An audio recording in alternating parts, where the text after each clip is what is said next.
Hello, my name is Devin Swiner. I'm a graduate student at The Ohio State University, and I'll be giving a brief overview about my project titled Quantification of Free Fatty Acid Isomers in Untreated Clinical Samples via Thread-Based Atmospheric Pressure Chemical Ionization.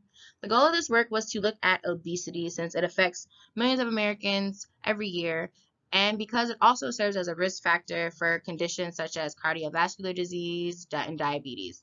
So understanding the role that that plays in body metabolism is really important to understanding these potential diseases. We know with clinically obese individuals, they'll have an increased concentration of free fatty acids, which means we could potentially use these for biomarkers to determine the level of health risk that these patients have for these other diseases.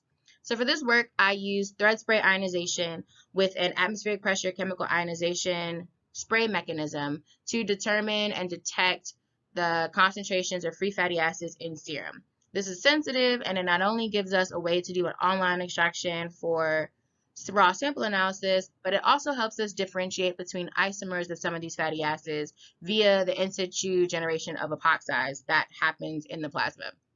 So with the setup, it's really simple. You take a piece of thread that has pre-deposited sample, house it inside of a glass capillary. You add a 2-to-1 methanol water spray solvent, and upon application of DC voltage, you generate a plasma, which does the epoxide generation, and then those ions get sent to the mass spectrometer. In general, the work that I'm showing on this poster shows that mass spec can be sensitive or selective for isomers. So in the case of oleic acid and cisvaccinic acid. We can also look at saturated fatty acids and other polyunsaturated fatty acids selectively and use the fragment ions generated with collision-induced association to statistically determine significance of these fatty acids in a given sample. So I just have a summary table of the ions that I looked for and their fragments, and then these are just statistical graphs that show the p-values for blank serum samples and serum samples that were spiked with a given fatty acid. So in summary, we could use this thread-based APCI platform for double bond location and isomer differentiation for free fatty acids.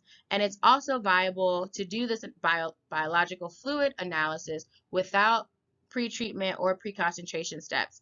And then normalizing these free fatty acid types can help give us insight between healthy donors and donors that are clinically obese. So if you have any further questions, please email me at swiner.2@osu.edu, and I would be happy to take them.